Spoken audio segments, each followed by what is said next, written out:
Back to mom and baby care tips. ఇవాళ video వచ్చేసి ఏంటంటే 6 months బేబీ యొక్క కేరింగ్ అండ్ మైల్ స్టోన్ గురించి ఈ వీడియోలో క్లియర్గా తెలుసుకుందాం. ఆల్రెడీ ఇంతకుముందు వీడియోలలో మొదటి నెల నుంచి 5వ నెల వరకు కూడా బేబీ యొక్క కేరింగ్ అండ్ మైల్ స్టోన్ తెలుసుకున్నాం కదా. ఈ వీడియోలో 6వ నెలలో బేబీ యొక్క మైల్ స్టోన్ గురించి క్లియర్గా తెలుసుకుందాం. వీడియోకి వెళ్ళిపోయే ముందుగా మన ఛానల్ అయితే సబ్స్క్రైబ్ అయితే చేసుకోండి, పక్కనే ఉన్న బెల్ ఐకాన్ అయితే క్లిక్ చేయండి. నేను పెట్టే ప్రతి వీడియో కూడా మీకు ముందుగా నోటిఫికేషన్ రూపంలో రావడం అయితే జరుగుతుంది. ఏదైనా సందేహాలు ఉంటే కింద కామెంట్ చేయండి, తప్పకుండా నేను మీకు రిప్లై ఇస్తాను. ఇక వీడియోలోకి అయితే 6వ నెలలో బేబీ కూర్చోవడం గురించి తెలుసుకుంటే, కొంతమంది పిల్లలు తల్లి కనుక ఏదైనా మద్దతు పెట్టినప్పుడు కూర్చోగలుగుతారు వెనకాల.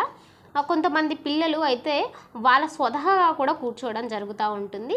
ఇక రోలింగ్ ఓవర్ అంటే చాలామంది పిల్లలు వాళ్ళ పొట్టుతోనే పాకడం అయితే చేస్తూ ఉంటారు, చాలా ఫాస్ట్గా పాకడం అయితే చేస్తూ ఉంటారన్నమాట.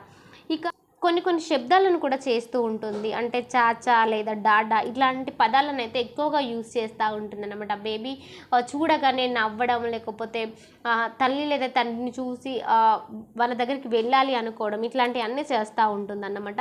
సో అక్కడ ఉన్న పర్యావరణాన్ని అన్వేషిస్తూ ఉంటుంది అన్నమాట. అంటే ఇది మా ఇల్లేనా, లేకపోతే వేరే వాళ్ళ ఇంటికి ఏమైనా వెళ్తున్నామా, ఎక్కడికైనా వెళ్ళామా, ఇట్లా కూడా కొంచెం అబ్జర్వ్ చేయడానికి ఉంటుందన్నమాట ఈ 6వ నెలలో. ఈ 6వ నెలలో పిల్లలు ముఖ్యంగా ఫేస్లను గుర్తించడం కూడా చేస్తూ ఉంటారు. అంటే వాళ్ళ తల్లి లేదా తండ్రి, అమ్మమ్మ, నానమ్మ, తాతయ్యలను ఇట్లా గుర్తుపట్టడం, ఎవరినైనా కూడా గుర్తుపట్టే అంటే వాళ్ళు పదే చూసిన మొక్కలను గుర్తుపట్టడం, ముఖ్యంగా తల్లిని చూడగానే ఏడవడం, రావాలని వచ్చి ఎత్తుకోవాలని ఏడవడం, సో ఇట్లాంటివన్నీ చూడడం, లేకపోతే తండ్రిని చూడగానే కేరింతలతో నవ్వడం, ఇట్లాంటివన్నీ చేస్తూ ఉంటారు ఈ 6వ నెలలో.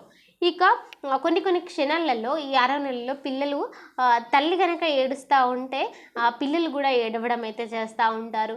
అలాగే తల్లి కనుక గట్టిగా బెదిరించినట్టుగా చేస్తూ ఉంటే సో పిల్లలు భావోద్వేగానికి గురవుతూ ఉంటారు. అంటే మా మమ్మీ నన్ను బెదిరిస్తుంది అన్న ఫీలింగ్ వాళ్ళకు ఉంటుందన్నమాట.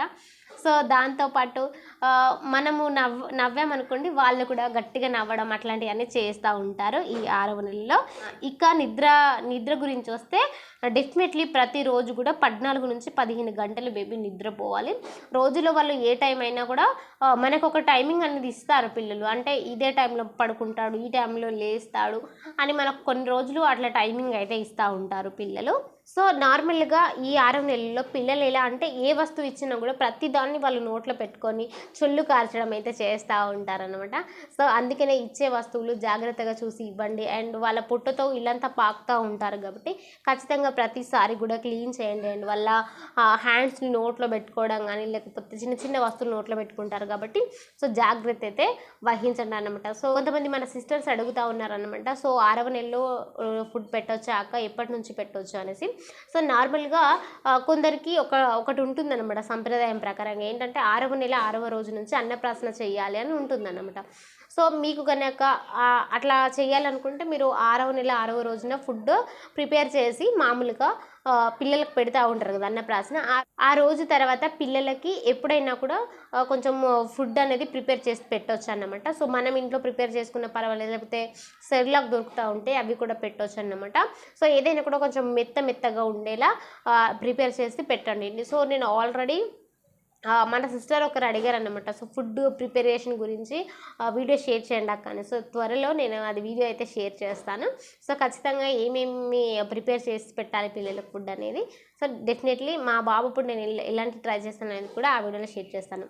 ఈ వీడియో కనుక మీకు నచ్చితే లైక్ చేయండి, షేర్ చేయండి, మన ఛానల్ అయితే సబ్స్క్రైబ్ చేసుకోండి. Thank you so much.